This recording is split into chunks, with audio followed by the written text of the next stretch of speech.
நலம் காக்கும் ஸ்டாலின் திட்டத்தை தொடங்கி வைத்த முதலமைச்சர் மு க ஸ்டாலின் நகரங்களுக்கு இணையாக கிராமங்களிலும் மருத்துவ சிகிச்சை கிடைக்க வேண்டும் என்பதே தங்களது நோக்கம் என தெரிவித்துள்ளார்.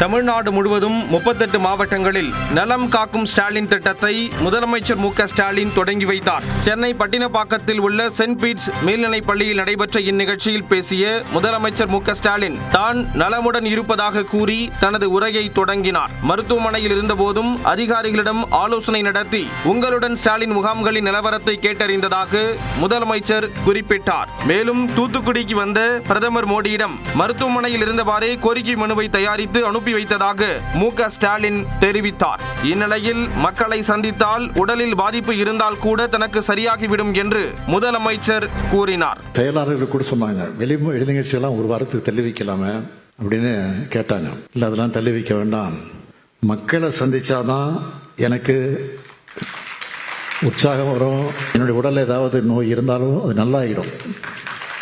தொடர்ந்து பேசிய அவர் கிராமப்புற மக்களுக்கும் நகர்ப்புற மக்களுக்கு இணையான சிகிச்சை கிடைக்க வேண்டும் என்பதே தங்களது நோக்கம் என்று கூறினார். மருத்துவமனைக்கு வருபவர்களை நோயாளிகள் என்று அழைக்கக்கூடாது என்றும் முதலமைச்சர் குறிப்பிட்டார். எல்லாருக்கும் உடல்ல ஏதாவது ஒரு சின்ன பிரச்சனை இருக்கும், அதுக்காக அவங்க நோயாளின்னு சொல்லிடக்கூடாது. மருத்துவர்களையும் மருத்துவமனைகளையும் நாடி வரவங்களை மருத்துவ பயனாளிகளும் நாம் பார்க்கணும். இந்த முகாமுக்கு வர மக்களையும் மருத்துவ பயனாளிகளாகத்தான் நீங்க பார்க்கணும். நலம் காக்கும் ஸ்டாலின் முகாமில் பங்கேற்றது பேரு உதவியாக இருந்தது என்று பயனாளர்கள் தெரிவித்துள்ளனர். எல்லா செக்கப்புமே ஒரே இடத்துல நடக்கிறதுன்றது ரொம்ப பெரிய விஷயம். ஏன்னா ஒவ்வொரு இதுக்கும் நாங்க போகும்போது கிளினிக் ஒன்னொருக்கும் தனியா தான் இருக்கும். டாக்டர்ஸை பார்க்கறது ஒரு நாள் ஃபுல்லா, ஒரு இதுக்கு போனோம்னாலே ஒரு நாள் ஆயிடும். இது ரெஜிஸ்ட்ரேஷன் பண்ணிட்டு கொஞ்ச நேரம் வெயிட் பண்ணாலும் எங்களால் ஈஸியாவே பார்க்க முடியுது. அதுவும் இல்லாம எக்ஸ்ரே எடுக்கிறது, இசிஜி எடுக்கிறது எல்லாமே இங்கே, அதே மாதிரி பல்லு கிளீன் பண்ணி அந்த இது அடைக்கிறதுனாலும் இங்கே பண்றாங்க. ஸோ இது எங்களுக்கு ரொம்பவே யூஸ்ஃபுல்லா இருக்கு. இந்த கேம்ப் வந்து ரொம்பவே யூஸ்ஃபுல்லா இருக்கு எங்களுக்கு. ஹாஸ்பிட்டல் போனா இல்லைன்னா நாங்க வந்து ஒவ்வொருத்தர் தனித்தனியா போய் கூட்டு போயிட்டு இருக்க வேண்டியதா இருக்கும். இன்னைக்கு வந்து ஓவராலா ஃபுல் ஹெல்த் பாடி செக்கமே பண்றப்போ இந்த இடத்துல கொஞ்சம் யூஸ்ஃபுல்லா இருக்கு. அமௌண்ட் இருக்கவங்க எங்க வேணா வெளியே போய் பாத்துக்க முடியும். இது ஃப்ரீயான் இருக்கப்போ இந்த மாதிரி ஆட்களுக்கும் ரொம்பவே யூஸ்ஃபுல்லா இருக்கனால ரொம்ப பெனிஃபிட்டடா இருக்கும் நினைக்கிறேன். சனிக்கிழமை தோறும் காலை 9 மணி முதல் மாலை 4 மணி வரை நலம் காக்கும் ஸ்டாலின் மருத்துவ முகாம் நடத்தப்படும் என தெரிவிக்கப்பட்டுள்ளது. 40 வயதிற்கு மேற்பட்ட நீரிழிவு, உயர் ரத்த அழுத்த நோயால் பாதிக்கப்பட்டவர்கள், கர்ப்பிணிகள், வளர்ச்சி குன்றிய குழந்தைகள், மாற்றுத்திறனாளிகளுக்கு இந்த முகாம்களில் முன்னுரிமை வழங்கப்பட உள்ளது. சிறந்த மருத்துவர்களை கொண்டு ரத்த அழுத்த பரிசோதனை, ரத்த அணுக்களின் எண்ணிக்கை, சிறுநீரக செயல்பாட்டு பரிசோதனை உள்ளிட்ட 17 தனித்துவமான சோதனைகள் மேற்கொள்ளப்பட்டு பயனாளிகளின் செல்போன் எண்ணுக்கு முடிவுகள் குறுஞ்செய்தியாக அனுப்பப்படுகின்றன. தஞ்சை, திருவாரூர், சிவகங்கை உள்ளிட்ட தமிழ்நாட்டின் பல்வேறு பகுதிகளில் கனமழை பெய்தது. இன்று கடலூர், கள்ளக்குறிச்சி, மயிலாடுதுறை உள்ளிட்ட 5 மாவட்டங்களில் மிக கனமழைக்கு வாய்ப்பிருப்பதாக வானிலை ஆய்வு மையம் கணித்துள்ளது. தஞ்சாவூர் மற்றும் பட்டுக்கோட்டை, உரத்தநாடு, திருவையாறு, பாபநாசம், அம்மாப்பேட்டை, கும்பகோணம் உள்ளிட்ட மாவட்டத்தின் பல்வேறு பகுதிகளிலும் தொடர்ந்து 3வது நாளாக கனமழை பெய்ததால் வெப்பம் தணிந்து குளிர்ச்சியான சூழல் நிலவியது.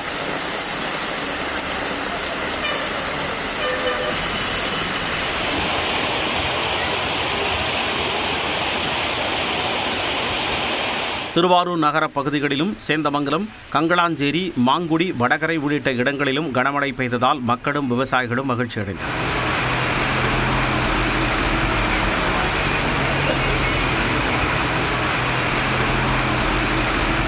சிவகங்கை மற்றும் மானாமதுரை சுற்றுவட்டார பகுதிகளில் கனமழை வெளுத்து வாங்கியது.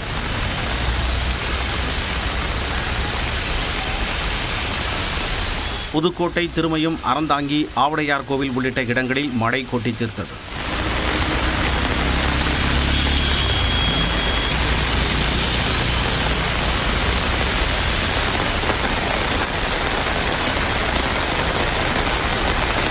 அறந்தாங்கியில் மழை நீரில் துள்ளிச் சென்ற பனையேறி கெண்டை மீன்களை மக்கள் ஆர்வமுடன் பிடித்துச் சென்றனர்.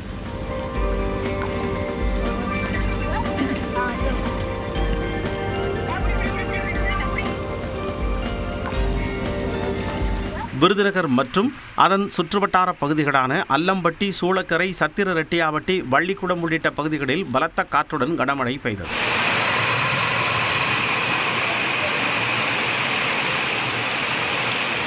கொடைக்கானலில் பனிமூட்டம் நிலவிய நிலையில் பிற்பகலில் மிதமான மழை பெய்தது.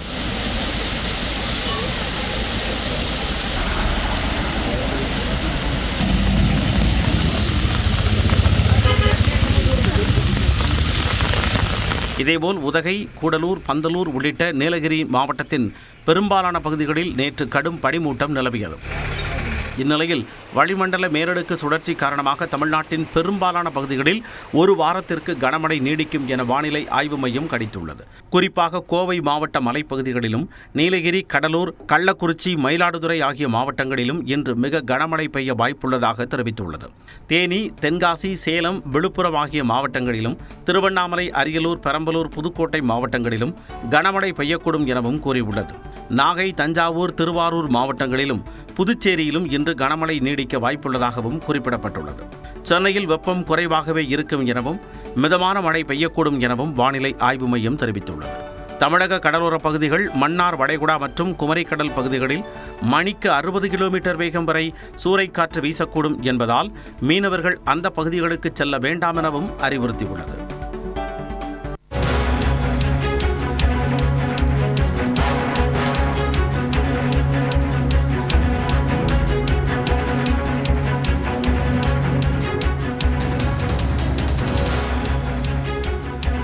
தற்போதைய அண்மை செய்தியை பார்க்கிறோம். 7வது முறையாக திமுக ஆட்சி பொறுப்பேற்க உறுதியேற்போம் என்று தொண்டர்களுக்கு முதலமைச்சர் மு.க.ஸ்டாலின் தெரிவித்திருக்கிறார். ஓரணியில் தமிழ்நாடு எனும் மகத்தான முன்னெடுப்பில் மக்களை ஒன்றிணைப்போம் என்றும் முதலமைச்சர் குறிப்பிட்டிருக்கிறார். திமுக ஆட்சி 7வது முறையாக அமைய உறுதியேற்போம் என்று குறிப்பிட்டிருக்கக்கூடிய முதலமைச்சர் ஆகஸ்ட் 7 கருணாநிதியின் நினைவு நாளை ஒட்டி இந்த உறுதிமொழியை ஏற்று அனைவரும் செயல்பட வேண்டும் என்றும் கேட்டுக் கொண்டிருக்கிறார்.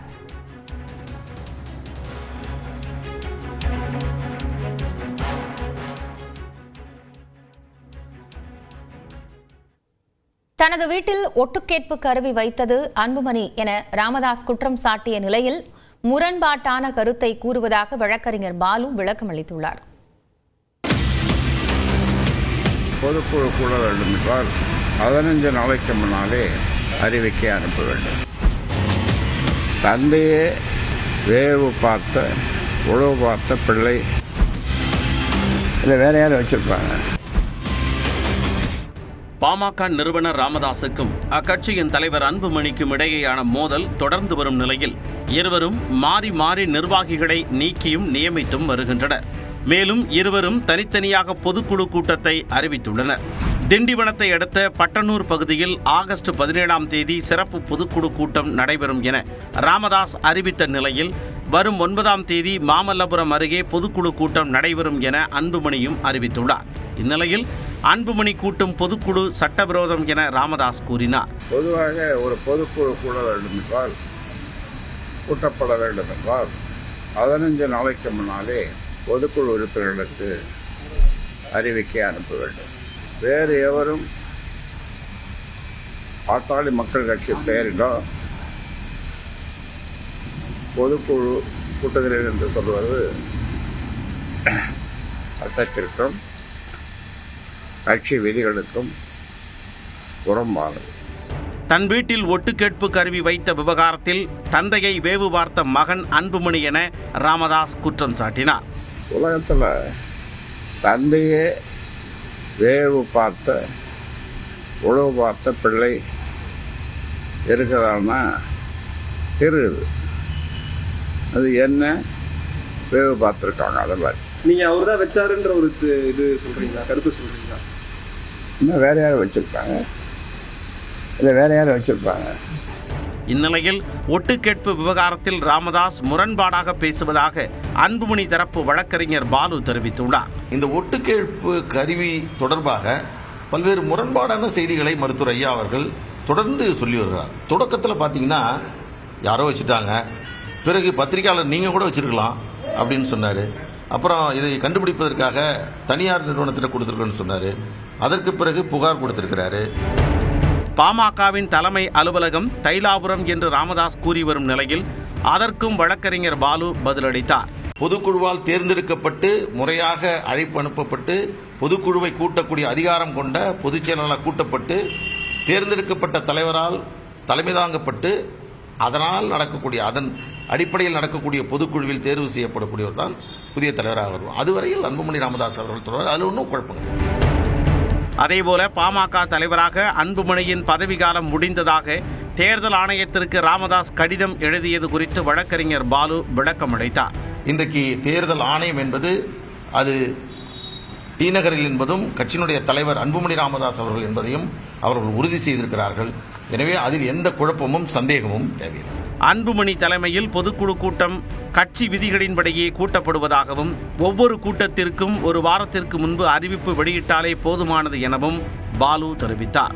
பாமகவில் நிலவும் உட்கட்சி பூசலால் யார் பக்கம் நிற்க என வெளி பிதுங்கி நிற்கும் நிலைக்கு தொண்டர்கள் தள்ளப்பட்டுள்ளனர். தொடர்ந்து 1 நிமிட செய்திகளை பார்க்கலாம். தமிழ்நாட்டில் முதலாம் ஆண்டு பொறியியல் கல்லூரி வகுப்புகள் வரும் 18ஆம் தேதி தொடங்கும் என்று அறிவிக்கப்பட்டுள்ளது. தமிழ்நாட்டில் பொறியியல் கல்லூரி மாணவர் சேர்க்கைக்கான 2வது சுற்று கலந்தாய்வு நடைபெற்று வருகிறது. பல்வேறு மாணவர்கள் கல்லூரிகளை தேர்வு செய்துள்ளனர். இந்த நிலையில் அண்ணா பல்கலைக்கழகத்தின் கீழ் இயங்கும் தனியார் கல்லூரிகளில் முதலாம் ஆண்டு வகுப்புகள் வரும் 18ஆம் தேதி தொடங்கும் என்று அறிவிக்கப்பட்டுள்ளது. முதலாவது செமஸ்டர் வகுப்புகள் டிசம்பர் 10ஆம் தேதி நிறைவடையும் என்றும் முதலாவது செமஸ்டர் தேர்வு டிசம்பர் 16ஆம் தேதி தொடங்கும் என்றும் தெரிவிக்கப்பட்டுள்ளது. அண்ணா பல்கலைக்கழகத்தின் நேரடி கட்டுப்பாட்டில் இயங்கும் 4 வளாக கல்லூரிகளில் வரும் 11ஆம் தேதி வகுப்புகள் தொடங்குகின்றன. அதே நேரம் தன்னாட்சி கல்லூரிகள் கல்லூரி தொடங்கும் தேதியை தாங்களாகவே முடிவு செய்து கொள்ளலாம் என்று அறிவிக்கப்பட்டுள்ளது. 2016ஆம் ஆண்டு ஜெயலலிதா ஆட்சியில் கொண்டுவரப்பட்ட அம்மா ஆரோக்கிய திட்டத்தின் பெயரை மாற்றி நலம் காக்கும் ஸ்டாலின் திட்டம் என்று திமுக அரசு கொண்டு வந்துள்ளதாக அதிமுக பொதுச் செயலாளர் எடப்பாடி பழனிசாமி விமர்சித்துள்ளார். தூத்துக்குடி மாவட்டம் திருச்செந்தூரில் எடப்பாடி பழனிசாமி பரப்புரை மேற்கொண்டார். அதிமுக மீண்டும் ஆட்சிக்கு வந்தால் உப்பள தொழிலாளர்களுக்கு தனிநல வாரியம் அமைக்கப்படும் என்றும் மீன்பிடி தடைக்கால நிவாரண தொகை உயர்த்தி வழங்கப்படும் என்றும் கூறினார். திமுக அரசை விமர்சித்த எடப்பாடி பழனிசாமி அதிமுக ஆட்சியில் கொண்டு வந்த திட்டத்தின் பெயரை மாற்றி திமுக அரசு ஸ்டிக்கர் ஒட்டி உள்ளதாக சாடினார். ஒருவருக்கு நோய்க்கு வந்தபோது சிகிச்சை அளித்தலும் நோயை ஆரம்பத்திலே கண்டறிந்துதான் அம்மா ஆரோக்கிய திட்டத்தினுடைய நோக்கம். 2016 அம்மா இருக்கின்ற பொழுது அதிமுக ஆட்சியில் இந்த திட்டத்தை கொண்டு வந்தோம். இதுக்கு பேரை மாற்றி ஸ்டாலின் நலம் காக்கும் ஸ்டாலின் திட்டம் பேர் வச்சுக்கிட்டார். திமுக ஆட்சியில் மூடப்பட்ட அம்மா மினி கிளினிக்குகள் அதிமுக ஆட்சிக்கு வந்ததும் மீண்டும் தொடங்கப்படும் எனவும் எடப்பாடி பழனிசாமி கூறியுள்ளார். OPS தன்னிடம் கூறியிருந்தால் பிரதமரை சந்திக்க ஏற்பாடு செய்திருப்பேன் என நயினார் நாகேந்திரன் கூறியிருந்த நிலையில் 6 முறை முயற்சி எடுத்தும் தனது செல்போன் அழைப்பை நயினார் நாகேந்திரன் எடுக்கவில்லை என OPS விளக்கம் தந்துள்ளார். இதுகுறித்து அவர் வெளியிட்டுள்ள அறிக்கையில் நயினார் நாகேந்திரனின் கருத்தில் எள்ளளவும் உண்மையில்லை என்றும் இதுகுறித்து உண்மை நிலையை தெரிவிப்பது தனது கடமை என்றும் தெரிவித்துள்ளார். கைபேசியில் தொடர்பு கொள்ள முடியாததால் நயினார் நாகேந்திரனிடம் பேச வேண்டும் என்ற தகவலை குறுஞ்செய்தி மூலம் அவருக்கு அனுப்பியதாகவும் OPS குறிப்பிட்டுள்ளார். தன்னிடம் அதற்கான ஆதாரம் உள்ளதாகவும் அதற்கும் நயினார் நாகேந்திரன் எந்தவித பதிலும் அளிக்கவில்லை என்றும் தெரிவித்துள்ளார். அதன் பிறகே பிரதமரை சந்திக்க அனுமதி கேட்டு கடந்த 24ஆம் தேதி கடிதம் அனுப்பியதாகவும் விவரித்துள்ளார். தனது அழைப்பை ஏற்றோ அல்லது தனது கடிதம் அடிப்படையிலோ நயினார் நாகேந்திரன் தன்னை தொடர்பு கொண்டு பேசியிருக்கலாம் என்றும் OPS குறிப்பிட்டுள்ளார். இதில் இருந்து பிரதமரை தாம் சந்திப்பதில் நயினார் நாகேந்திரனுக்கு விருப்பமில்லை என்பது தெளிவாகிறது என்றும் குறிப்பிட்டுள்ளார். 2026ஆம் ஆண்டு சட்டப்பேரவை தேர்தலை முன்னிட்டு தேமுதிக பொதுச் செயலாளர் பிரேமலதா விஜயகாந்த் தன் முதல்கட்ட பரப்புரை பயணத்தை இன்று தொடங்க உள்ளார். உள்ளம் தேடி இல்லம் நாடி என்ற பெயரில் பூத் முகவர்கள் சந்திப்பு மற்றும் மக்களை தேடி மக்கள் தலைவர் என்ற பெயரில் பரப்புரை பயணம் மேற்கொள்ள உள்ளார். கும்மிடிப்பூண்டி தொகுதிக்கு உட்பட்ட ஆரம்பாக்கம் பகுதியில் மாலை 4 மணி அளவில் முதல்கட்ட பிரச்சாரத்தை தொடங்கும் பிரேமலதா அடுத்த மாதம் 23ஆம் தேதி செங்கல்பட்டில் நிறைவு செய்வார் என அறிவிக்கப்பட்டுள்ளது. இந்த பிரச்சார பயணத்தில் தேமுதிக பொதுச் செயலாளர் பிரேமலதாவுடன் விஜய பிரபாகரன் உடன் செல்ல இருப்பதாகவும் தெரிவிக்கப்பட்டுள்ளது. முன்னதாக சென்னை கோயம்பேட்டில் உள்ள கட்சியின் தலைமையகத்தில் தேமுதிக நிறுவனரான விஜயகாந்த் நினைவிடத்தில் மரியாதை செலுத்திவிட்டு பகல் 2 மணி அளவில் அங்கிருந்து புறப்பட்டு கும்மிடிப்பூண்டி செல்கிறார். ஒவ்வொரு தொகுதி வாரியாக மக்களை சந்தித்து அவர்களின் குறைகளை தெரிந்து அதற்கேற்ப பரப்புரை செய்ய உள்ளதாக தெரிவிக்கப்பட்டுள்ளது. டிஐஜி வருண்குமாருக்கு எதிராக கருத்து தெரிவிக்க நாம் தமிழர் தலைமை ஒருங்கிணைப்பாளர் சீமானுக்கு சென்னை உயர்நீதிமன்றம் இடைக்கால தடை விதித்து உத்தரவிட்டுள்ளது. தனக்கு எதிராக பொதுவெளியில் சீமான் ஆதாரம் இல்லாமல் அவதூறு கருத்துக்களை தெரிவிப்பதாக டிஐஜி வருண்குமார் சென்னை உயர்நீதிமன்றத்தில் மனு தாக்கல் செய்திருந்தார். மேலும் தனக்கு மான நஷ்டஈடாக 2,10,00,000 ரூபாய் சீமான் தர உத்தரவிடுமாறும் வருண்குமார் தனது மனுவில் கூறியிருந்தார். இந்த வழக்கு நீதிபதி கே குமரேஷ் பாபு முன்பு விசாரணைக்கு வந்தது. அப்போது சீமான் தரப்பில் வழக்கறிஞர் சங்கர் ஆஜராகி பதிலளிக்க அவகாசம் வழங்காமல் எந்த இடைக்கால உத்தரவும் பிறப்பிக்க கூடாது என வாதிட்டார். இதை ஏற்க மறுத்த நீதிபதி திருச்சி சரக டிஐஜி வருண்குமாருக்கு எதிராக சீமான் பேச இடைக்கால தடை விதித்தார். மேலும் மனு குறித்து சீமான் பதிலளிக்க நீதிபதி உத்தரவிட்டார். திருநெல்வேலியில் ஐடி ஊழியர் கவின் ஆணவ கொலை வழக்கில் கைதான சுர்ஜித்துக்கு மேலும் 14 நாட்கள் நீதிமன்ற காவலை நீட்டித்து நீதிமன்றம் உத்தரவிட்டுள்ளது. தூத்துக்குடி மாவட்டம் ஆறுமுகமங்கலம் பகுதியைச் சேர்ந்த கவின் செல்வ கணேஷ் கடந்த 27ஆம் தேதி திருநெல்வேலி கேடிசி நகரில் வெட்டி படுகொலை செய்யப்பட்டார். இந்த வழக்கில் கடந்த 28ஆம் தேதி கைதான சுர்ஜித் சிறையில் அடைக்கப்பட்டார்.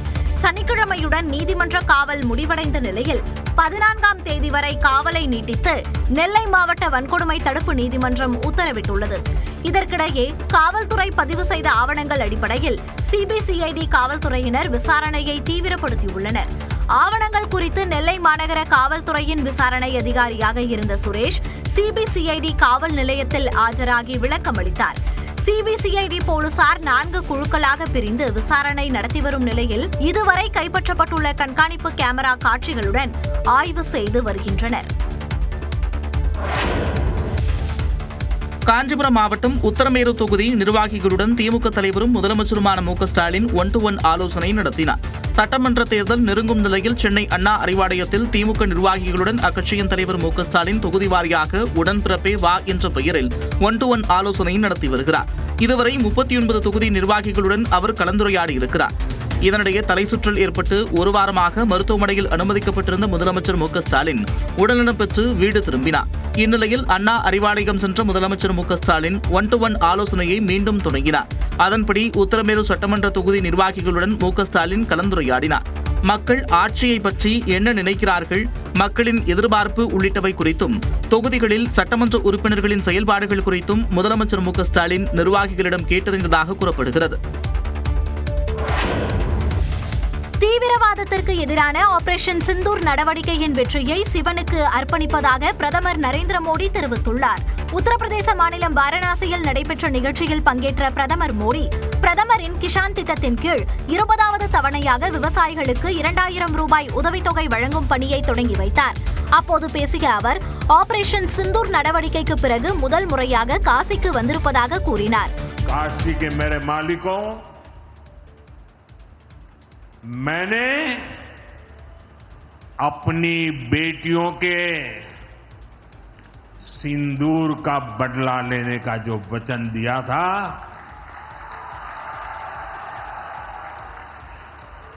वो भी पूरा हुआ है. ये महादेव के आशीर्वाद से ही संभव हुआ है.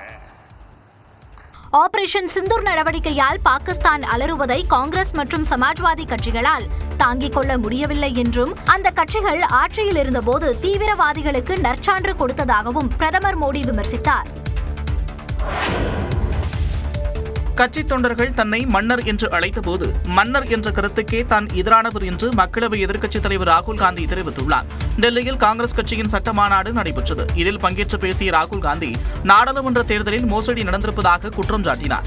தங்களிடம் அனைத்து ஆதாரங்களும் இருப்பதாகவும் இந்திய தேர்தல் ஆணையம் ஏற்கனவே இறந்துவிட்டதாகவும் சாடினார். We have such proof that will show the whole country that the institution of the Election Commission does not exist, that it has disappeared. It has taken us 6 months of non-stop work to find this proof. இதனிடையே ராகுல் காந்தி பேசிக் கொண்டிருந்த போது ராஜா என்றால் அவர் ராகுல் போலத்தான் இருக்க வேண்டும் என்று அங்கிருந்தவர்கள் கூச்சலிட்டனர். அப்போது தன்னை ராஜா என்று அழைக்க வேண்டாம் என்று ராகுல் காந்தி கேட்டுக்கொண்டார். नहीं बॉस, नहीं, मैं राजा नहीं हूं, राजा बनना भी नहीं चाहता हूं. मैं राजा के अगेंस्ट हूं, कॉन्सेप्ट के अगेंस्ट हूं. முன்னதாக ரஃபேல் ஊழலை மறைக்க பிரதமர் அலுவலகத்தில் என்ன நடந்தது என்பதற்கான ஆவணங்கள் தங்களிடம் இருப்பதாகவும் ராகுல் காந்தி தெரிவித்தார். பீகார் வரைவு வாக்காளர் பட்டியலில் தனது பெயர் இடம்பெறவில்லை என்று ஆர்ஜேடி கட்சியின் தலைவர் தேஜஸ்வி யாதவ் குற்றம் சாட்டியுள்ளார். பீகாரில் சிறப்பு வாக்காளர் பட்டியல் திருத்தம் மேற்கொண்டு வார்டு வாரியாக வரைவு வாக்காளர் பட்டியலை இந்திய தேர்தல் ஆணையம் வெளியிட்டுள்ளது.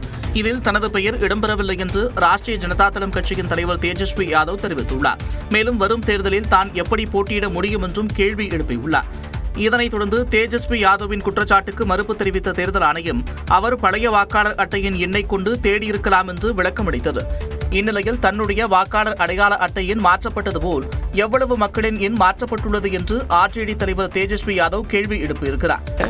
तो ऐसे कितने लोगों का APIC नंबर बदला होगा, ये तो विषय है. यही सब आंकड़े तो हम लोग पूछ रहे चुनाव आयोग से. तो कहीं ना कहीं से पूरी साजिश है कि वोटरों का नाम जो है काट दिया जाए. வாக்காளர் பட்டியலிலிருந்து மக்களின் பெயரை நீக்க சதி திட்டம் தீட்டப்பட்டுள்ளதாகவும் தேஜஸ்வி யாதவ் குற்றம் சாட்டியுள்ளார்.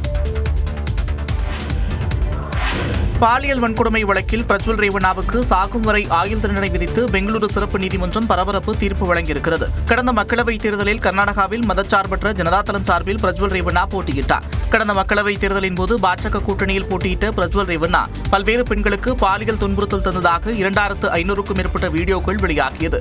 இதுகுறித்து அவரது வீட்டு பணிப்பெண் உட்பட 4 பெண்கள் அவருக்கு எதிராக புகார் அளித்தனர். அதன் அடிப்படையில் பிரஜ்வல் ரேவண்ணாவை கைது செய்த போலீசார் பெங்களூரு மத்திய சிறையில் அடைத்தனர். இந்த வழக்கில் அனைத்து கட்ட விசாரணையும் நிறைவடைந்திருக்கும் நிலையில் பிரஜ்வல் ரேவண்ணா குற்றவாளி என்று பெங்களூரு சிறப்பு நீதிமன்ற நீதிபதி சந்தோஷ் வெள்ளிக்கிழமை அறிவித்தார்.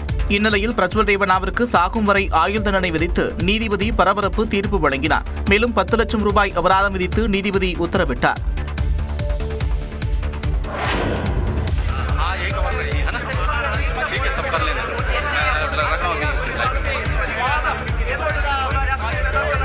சத்தீஸ்கரில் கட்டாய மதமாற்ற வழக்கில் கைது செய்யப்பட்டு பிணையில் விடுதலையான கேரள கன்னியாஸ்திரிகளை பாஜக மற்றும் கம்யூனிஸ்ட் கட்சியினர் வரவேற்ற காட்சிகள் தான் இவை. பாஜக ஆளும் சத்தீஸ்கர் மாநிலத்தில் துர்க் பகுதியில் சிறுமிகளை கடத்திச் சென்று மதமாற்றம் செய்ய முயன்ற வழக்கில் கேரள மாநிலத்தைச் சேர்ந்த 2 கன்னியாஸ்திரிகள் உட்பட 3 பேர் கடந்த 25ஆம் தேதி கைது செய்யப்பட்டனர். இதனை கண்டித்து கேரளாவில் அரசியல் கட்சியினர் மற்றும் கிறிஸ்தவ அமைப்புகள் போராட்டத்தில் ஈடுபட்டு வந்தன. கேரள பாஜகவும் கன்னியாஸ்திரிகளுக்கு ஆதரவாக குரல் கொடுத்தது. இதற்கிடையே இந்த வழக்கை தேசிய புலனாய்வு முகமை கையில் எடுத்து விசாரித்து வந்தது. இந்த நிலையில் இந்த வழக்கு பிலாஸ்பூரில் உள்ள NIA சிறப்பு நீதிமன்றத்தில் விசாரணைக்கு வந்தது. அப்போது கன்னியாஸ்திரிகள் பிரீத்தி மேரி, வந்தனா பிரான்சிஸ் மற்றும் பழங்குடியினத்தைச் சேர்ந்த சுகமான் மாண்டவி ஆகியோருக்கு நிபந்தனை ஜாமீன் வழங்கி நீதிபதி உத்தரவிட்டார். கன்னியாஸ்திரிகள் உட்பட 3 பேரும் பாஸ்போர்ட்டை ஒப்படைக்க வேண்டும் என்று நிபந்தனை விதிக்கப்பட்டுள்ளது. அதைத் தொடர்ந்து சிறையில் இருந்து விடுவிக்கப்பட்ட கன்னியாஸ்திரிகளை இந்திய கம்யூனிஸ்ட் MP சந்தோஷ்குமார், கேரள பாஜக மூத்த தலைவர் ராஜீவ் சந்திரசேகர் உள்ளிட்டோர் வரவேற்றனர். காஷ்மீரில் பாதுகாப்பு படையினர் நடத்திய துப்பாக்கிச் சூட்டில் தீவிரவாதிகள் 2 கொல்லப்பட்டனர். பெஹல்காம் தாக்குதலை தொடர்ந்து காஷ்மீரில் தீவிரவாதிகளுக்கு எதிரான தேடுதல் வேட்டை முடுக்கிவிடப்பட்டுள்ளது. இந்நிலையில் குல்காம் பகுதியில் தீவிரவாதிகள் பதுங்கியிருப்பதாக பாதுகாப்பு படையினருக்கு ரகசிய தகவல் கிடைத்தது. அதன் அடிப்படையில் குல்காமில் பாதுகாப்பு படையினர் வெள்ளிக்கிழமை இரவு முதல் தேடுதல் வேட்டையில் ஈடுபட்டனர். அப்போது பாதுகாப்பு படையினருக்கும் தீவிரவாதிகளுக்கும் இடையே கடும் துப்பாக்கிச் சண்டை நடைபெற்றது. இரு தரப்பினருக்கிடையே விடிய விடிய சண்டை நீடித்த நிலையில் லஷ்கர்-இ-தொய்பா அமைப்பைச் சேர்ந்த ஹாரிஸ் நசீர்தார் உட்பட 2 தீவிரவாதிகள் சுட்டுக் கொல்லப்பட்டனர். அவர்களிடமிருந்து AK-47 ரக துப்பாக்கி, வெடிபொருட்கள் உள்ளிட்டவை பறிமுதல் செய்யப்பட்டது. அப்பகுதியில் மேலும் சில தீவிரவாதிகள் பதுங்கியிருப்பதாக சந்தேகிக்கப்படுகிறது. இதனால் தொடர்ந்து அந்த பகுதியில் பாதுகாப்பு படையினர் தேடுதல் வேட்டையில் ஈடுபட்டுள்ளனர்.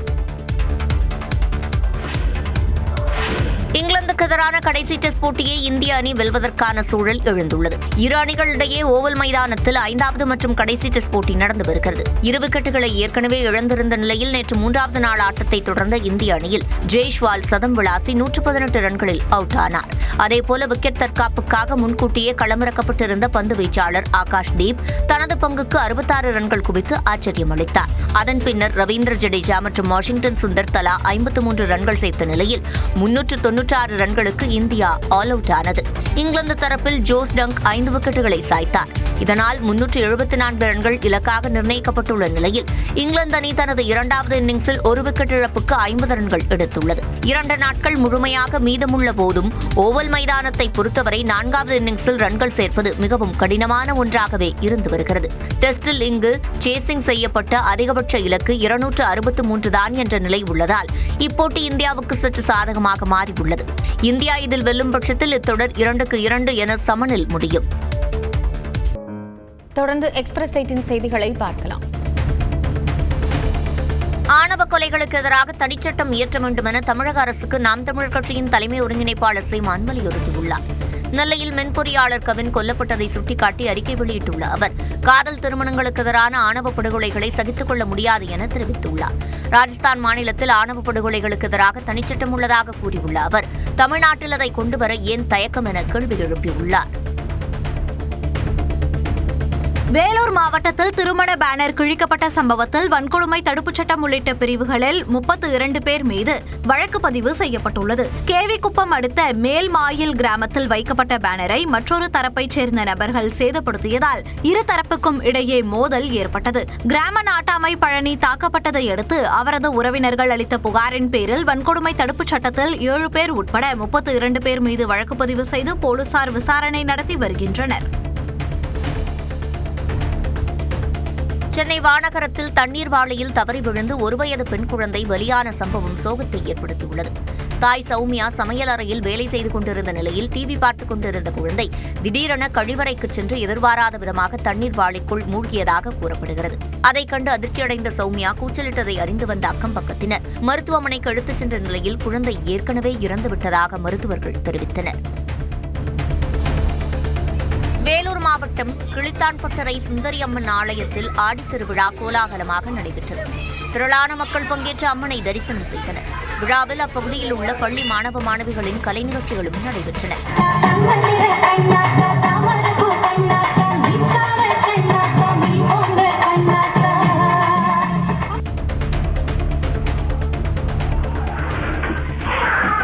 நீலகிரி மாவட்டம் கோடிப்பாலம் பகுதியில் வீட்டிற்குள் நுழைந்த சிறுத்தை அங்கு கட்டி வைக்கப்பட்டிருந்த நாயை வேட்டையாட முயன்ற காட்சி அங்குள்ள சிசிடிவி கேமராவில் பதிவாகியுள்ளது.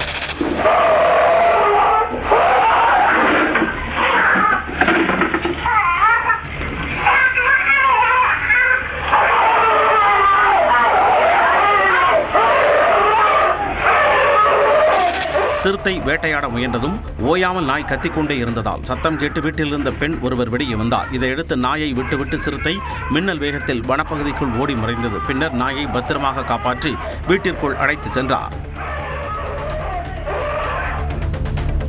வேலூர் மாவட்டம் பேரணாம்பட்டு அருகே சாலையில் சென்ற மலைப்பாம்பை பிடித்த கூலி தொழிலாளியை பாம்பு கடித்த சம்பவத்தால் பரபரப்பு ஏற்பட்டது. சீனிவாசன் என்ற அவர் சாலையில் ஊர்ந்து சென்று சுமார் 7 அடி நீள மலைப்பாம்பை கையில் பிடித்தார். அப்போது அவரது கையை சுற்றி வளைத்த பாம்பு கையில் தீண்டிய நிலையில் மருத்துவமனையில் அனுமதிக்கப்பட்டார்.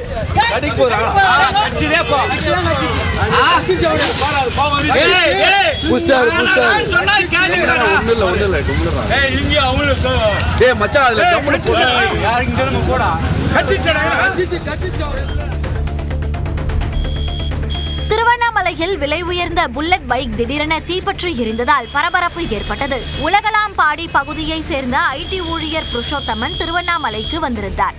இந்நிலையில் அவரது புல்லட் பைக்கில் பேட்டரியில் கசிவு ஏற்பட்டு தீப்பற்றி எரிந்தது.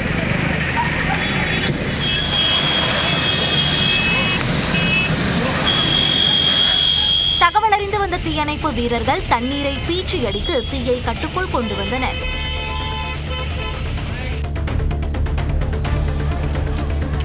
தேனி மாவட்டம் ஆண்டிப்பட்டியில் நலம் காக்கும் ஸ்டாலின் மருத்துவ முகாம் தொடக்க விழாவில் எம்பி தங்க தமிழ்ச்செல்வன் மற்றும் ஆண்டிப்பட்டி எம்எல்ஏ மகாராஜன் இடையே வாக்குவாதம் ஏற்பட்டது. வரவேற்பு பேனரில் சட்டமன்ற உறுப்பினரின் படம் மட்டும் இருந்ததால் தனது படம் ஏன் இல்லை என்று நாடாளுமன்ற உறுப்பினர் தங்க தமிழ்ச்செல்வன் கேள்வி எழுப்பினார்.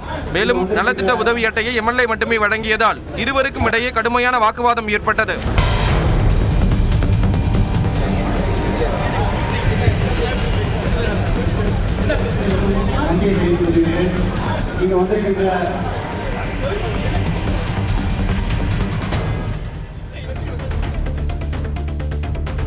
திருவள்ளூர் மாவட்டம் திருத்தணி அருகே சென்னை திருப்பதி தேசிய நெடுஞ்சாலையில் கார் திடீரென தீப்பற்றி எரிந்ததால் பரபரப்பு ஏற்பட்டது. சென்னை மவுண்ட் ரோட்டில் உள்ள தேவஸ்தானத்திற்கு சொந்தமான காரில் ஓட்டுநர் சூசையுடன் 3 பேர் பயணித்துள்ளனர். நாராயணமங்கலம் அருகே வந்தபோது காரில் இருந்து திடீரென புகை வெளியானதால் சாலையோரம் நிறுத்திவிட்டு அனைவரும் கீழே இறங்கினர். சற்று நேரத்தில் தீப்பிடித்து எரிய ஆரம்பித்தது கார். பின்னர் தகவல் அறிந்து வந்த தீயணைப்பு வீரர்கள் தீயை அணைத்தனர்.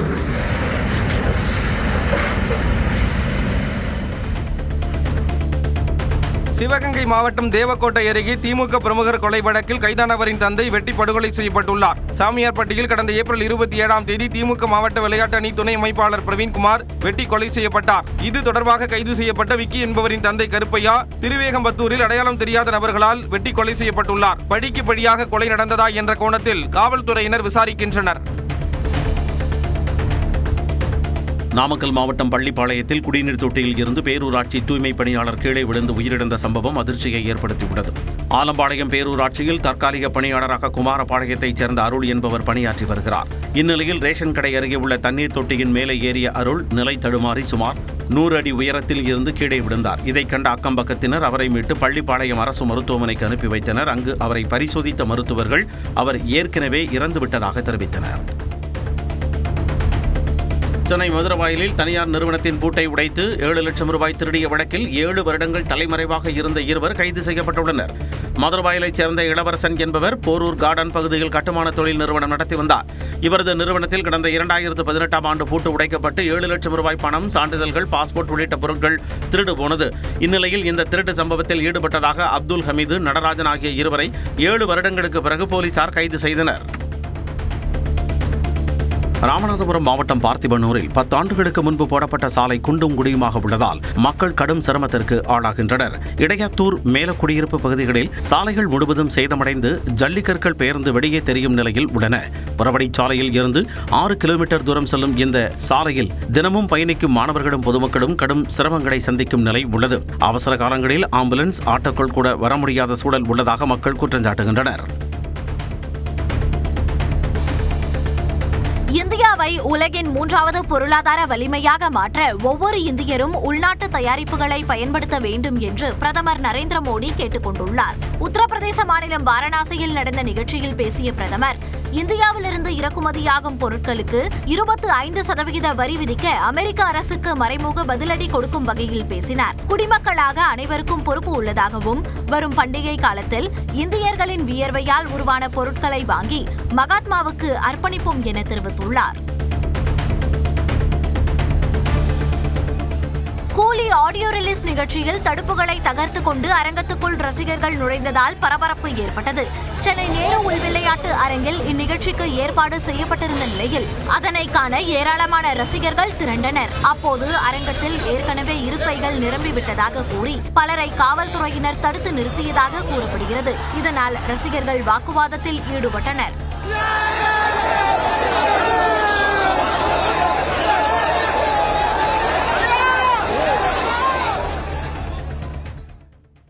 சேலத்தில் 4 வயது சிறுமி மாயமான வழக்கில் திடீர் திருப்பமாக அவரின் பாட்டியை விற்பனை செய்த சம்பவம் அதிர்ச்சியை ஏற்படுத்தி உள்ளது. சிறுமி காணாமல் போனதாக நாடகமாடியவர் சிக்கியது எப்படி பார்க்கலாம். சேலம் மாவட்டம் சங்ககிரி அருகே உள்ள குண்டாக்கல் காடு பகுதியைச் சேர்ந்தவர் ராஜா. இவரது முதல் மனைவி பிரசவத்தின் போது இறந்த நிலையில் அவருக்கு பெண் குழந்தை ஒன்று உள்ளது. இதையடுத்து 2வதாக மீனா என்ற பெண்ணை ராஜா திருமணம் செய்துள்ளார். இந்த தம்பதிக்கு 3 ஆண் குழந்தைகளும் ஒரு பெண் குழந்தையும் உள்ளனர். இந்த நிலையில் 2வது மனைவிக்கு பிறந்த 4 வயது மகள் கவிஷா கடந்த ஜூலை 30ஆம் தேதி வீட்டின் அருகே உள்ள அங்கன்வாடி மையத்திற்கு சென்றுள்ளார். அங்கன்வாடிக்கு சென்ற சிறுமி உரிய நேரத்தில் வீடு திரும்பாமல் இருந்துள்ளார். பின்னர் அங்கு சென்று பார்த்தபோது சிறுமி வரவில்லை என்று அங்கன்வாடி பணியாளர்கள் தெரிவித்துள்ளனர்.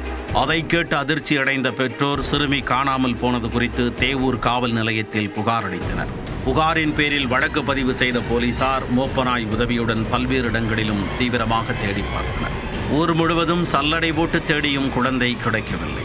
தொடர்ந்து 2 நாட்களாக விசாரணை மேற்கொண்டு வந்த போலீசார் அங்கன்வாடி பகுதியில் உள்ள சிசிடிவி காட்சிகளை ஆய்வு செய்தனர். சிறுமியின் தந்தை வழி பாட்டியான சாந்தி அவரை அழைத்துச் சென்றது தெரிய வந்தது. இதையடுத்து சந்தேகத்தின் பேரில் அவரை பிடித்து போலீசார் கிடுக்குப்பிடி விசாரணை நடத்தினர். அதில் சிறுமியை பணத்திற்காக விற்பனை செய்ததாக கூறியுள்ளார். ஆனால் எவ்வளவு பணத்திற்கு, யாரிடம் விற்பனை செய்தார் என்பது குறித்து வாய் திறக்கவில்லை. இருந்தபோதும் தொடர்ந்து விசாரணையை தீவிரப்படுத்திய போலீசார் குழந்தையை மீட்கும் பணியில் தீவிரமாக இறங்கினர். பணத்திற்காக சொந்த பேத்தியை, பாட்டியை விற்பனை செய்த சம்பவம் சேலத்தில் பெரும் பரபரப்பை ஏற்படுத்தியுள்ளது. தொடர்ந்து எக்ஸ்பிரஸ் 8 செய்திகளை பார்க்கலாம்.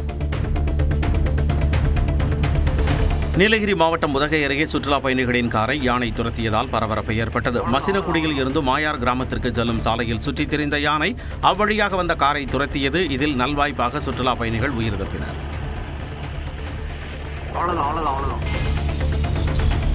சென்னை பூந்தமல்லி தேசிய நெடுஞ்சாலை சர்வீஸ் சாலையில் கழிவுநீர் ஆறாக ஓடுவதால் வாகன ஓட்டிகள் கடும் அவதிக்குள்ளாகின்றனர். செந்நீர்குப்பம் சர்வீஸ் சாலையில் உள்ள மழைநீர் கால்வாயில் இருந்து கழிவுநீர் செல்ல முடியாததால் பூந்தமல்லியில் இருந்து வரக்கூடிய கழிவுநீர் சாலையில் தேங்கியது.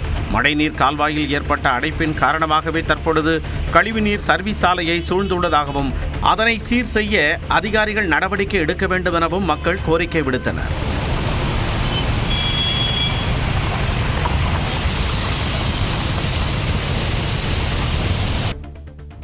விழுப்புரம் மாவட்டம் சங்கராபுரம் அருகே இளைஞரை கட்டி வைத்து அடித்ததாக ஊராட்சி துணைத் தலைவரும் அவரது சகோதரரும் கைது செய்யப்பட்டனர். செல்லம்பட்டு கிராமத்தில் கடந்த 10 நாட்களுக்கு முன்பு ஒரு வாரமாக தண்ணீர் வரவில்லை என்று பரத் என்பவர் புகார் தெரிவித்துள்ளார். இதையடுத்து ஊராட்சி மன்ற துணைத் தலைவர் சபரி அவரை கட்டி வைத்து தாக்கியதாக கூறப்படுகிறது. இது தொடர்பாக சபரி மீதும் அவரது சகோதரர் சரவணன் மீதும் வழக்கு பதிவு செய்த காவல்துறையினர் கைது செய்து சிறையில் அடைத்தனர். மயிலாடுதுறை மாவட்டம் சீர்காழியில் தந்தை பெரியார் திராவிடர் கழகம் சார்பில் நூதன கண்டன ஆர்ப்பாட்டம் நடைபெற்றது. இலங்கை தமிழீழ மண்ணில் செம்மணி என்கின்ற இடத்தில் மனித புதைகுடி கண்டெடுக்கப்பட்டது. அந்த புதைகுடியில் 100க்கும் மேற்பட்ட குழந்தைகளுடைய எலும்புக்கூடுகள் கண்டெடுக்கப்பட்டது. இதை கண்டித்து கை கால்களில் இரத்த காயங்கள் ஏற்பட்டது போன்று சித்தரித்துக் கொண்டு போராட்டம் நடத்தினர்.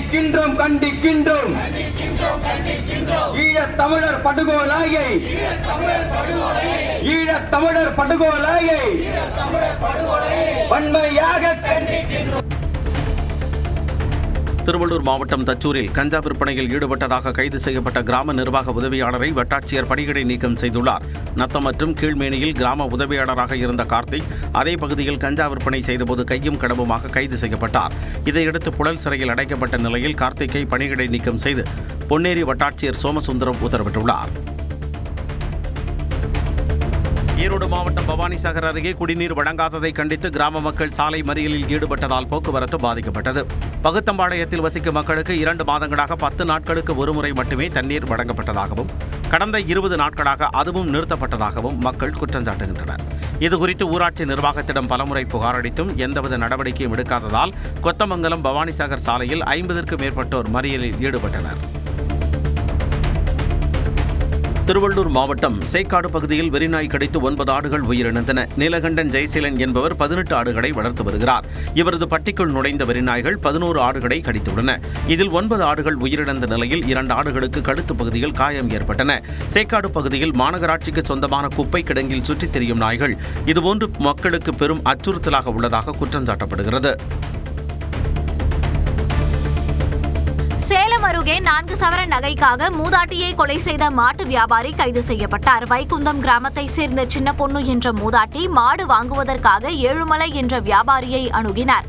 இந்நிலையில் பைக்கில் அழைத்து சென்ற அவர் மூதாட்டி அணிந்திருந்த 4 சவரன் நகையை அபகரிப்பதற்காக அவரை கொலை செய்து சாக்கு மூட்டையில் கட்டி ஏரியில் வீசியதாக கூறப்படுகிறது. இதனையடுத்து வியாபாரி ஏழுமலையை காவல்துறையினர் கைது செய்தனர். நாமக்கல் மாவட்டம் கொல்லிமலை தாவரவியல் பூங்காவில் தோட்டக்கலைத்துறை சார்பில் மலர் கண்காட்சி தொடங்கியுள்ளது. இதில் ரோஜா மலர்களால் ஆன முயல், குதிரை, மான், குரங்கு, காட்டெருமை, டைனோசர் உள்ளிட்ட உருவங்கள் காட்சிப்படுத்தப்பட்டுள்ளன. நறுமண பயிர்களை கொண்டு இந்திய வரைபடம், ஜல்லிக்கட்டு வாடிவாசல் அமைப்பு, மாடு பூட்டப்பட்ட ஏர்கலப்பை உள்ளிட்டவையும் இடம்பெற்றுள்ளன. அதிமுக பாஜக கூட்டணியை பார்த்து திமுக பயத்தில் இருப்பதாக முன்னாள் அமைச்சர் SP வேலுமணி தெரிவித்துள்ளார். எடப்பாடி பழனிசாமி பிறந்தநாளையொட்டி திருவான்மையூரில் படகு போட்டி உள்ளிட்ட விளையாட்டுப் போட்டிகள் நடைபெற்றன. பரிசு வழங்கும் நிகழ்வில் பங்கேற்ற SP வேலுமணி 4000த்திற்கும் மேற்பட்டோருக்கு நலத்திட்ட உதவிகளை வழங்கினார். முன்னதாக பணமாலை அணிவித்து வரவேற்பு அளித்தனர். சேலத்தில் மதுவினால் தாய் அவதிப்படும் நிலை குறித்து பள்ளியில் பாடலை பாடிய போது மாணவிகள் கதறி அழுதனர்.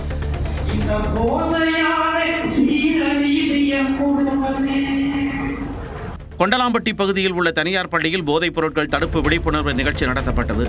இதில் போதைப் பொருட்கள் பயன்படுத்தப்படுவதால் ஏற்படும் விளைவுகள் மற்றும் சுய ஒழுக்கம் குறித்து 9ஆம் வகுப்பு மற்றும் 10ஆம் வகுப்பு மாணவ மாணவிகளுக்கு விழிப்புணர்வு ஏற்படுத்தப்பட்டது. இந்நிலையில் விழிப்புணர்வு பேச்சாளர் பாண்டியராஜன் குடிகாரனின் மனைவி நிலை என்ற தலைப்பில் பாடிய பாடல் அங்கிருந்தவர்களை கலங்கச் செய்தது.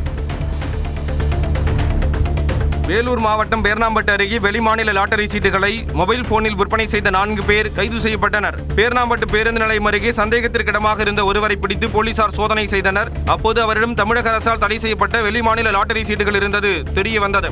இதையடுத்து அவரிடம் நடத்திய விசாரணையில் செல்போன் மூலம் வாட்ஸ்அப்பில் லாட்டரி சீட்டுகள் விற்பனை செய்தது தெரிய வந்தது. இதனைத் தொடர்ந்து மேகநாதன், கோபி, சுரேஷ், வேல்முருகன் ஆகிய 4 பேரை கைது செய்த போலீசார் அவர்களிடம் இருந்த வெளிமாநில லாட்டரி சீட்டுகளை பறிமுதல் செய்தனர். கோயம்புத்தூர் மாவட்டம் மேட்டுப்பாளையம் அருகே காரமடையில் தோட்டத்திற்குள் நுழைந்த சிறுத்தை ஆடுகளை வேட்டையாடியது மக்களிடையே அச்சத்தை ஏற்படுத்தியுள்ளது. சுண்டக்குறை கிராமத்தில் ராமசாமி என்பவரின் ஆட்டுப்பட்டிக்குள் நுழைந்த சிறுத்தை ஆட்டின் கழுத்தை கடித்துக் கொண்டிருந்தது. இதனை பார்த்த ராமசாமி சத்தம் போட்டதால் சிறுத்தை ஆட்டை தூக்கி கொண்டு வனப்பகுதிக்குள் சென்றது. இது குறித்து தகவல் அறிந்து வந்த வனத்துறையினர் சம்பவ இடத்தில் ஆய்வு செய்தனர். இந்நிலையில் சிறுத்தையை கூண்டு வைத்து பிடிக்க அப்பகுதி மக்கள் கோரிக்கை விடுத்துள்ளனர். அமெரிக்காவிற்கு அணு ஆயுத அச்சுறுத்தல் இருப்பதால் ரஷ்யாவிற்கு அருகில் அமெரிக்க அணுசக்தி நீர்மூழ்கி கப்பல்கள் நிறுத்தப்பட்டுள்ளதாக அதிபர் ட்ரம்ப் அறிவித்துள்ளார். அமெரிக்காவின் இந்த செயல் உலக அளவில் பெரும் பரபரப்பை ஏற்படுத்தியுள்ளது.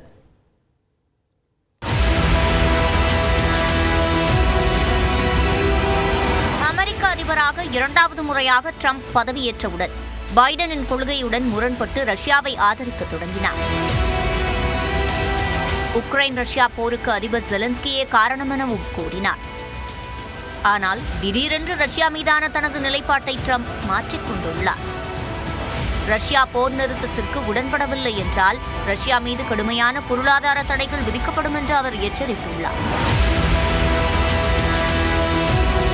முதலில் 50 நாட்கள் கெடு விதித்த ட்ரம்ப் பேச்சுவார்த்தைகள் தோல்வியடைந்ததால் அதை 12 நாட்களாக குறைத்துள்ளார்.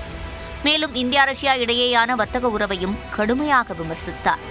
இதற்கு பதிலடி கொடுக்கும் வகையில் பதிவிட்ட முன்னாள் அதிபரும் தற்போதைய பாதுகாப்பு கவுன்சிலின் துணைத் தலைவருமான மெத்வதேவ் ரஷ்யாவிடம் சோவியத் கால அணுசக்தி தாக்குதல் திறன்கள் இருப்பதாக கூறியிருந்தார். இதனையடுத்து அமெரிக்க அணுசக்தி நீர்மூழ்கி கப்பல்களை ரஷ்யாவுக்கு அருகில் நிறுத்த ட்ரம்ப் உத்தரவிட்டுள்ளார்.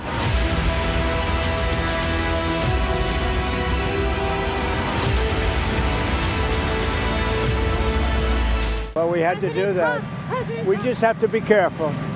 And a threat was made, and we didn't think it was appropriate, so I have to be very careful. So I do that on the basis of safety for our people.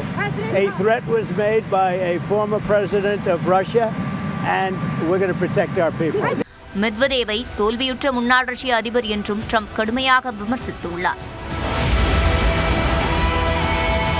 அமெரிக்காவிடம் தற்போது 71 அணுசக்தி நீர்மூழ்கி கப்பல்கள் உள்ளன.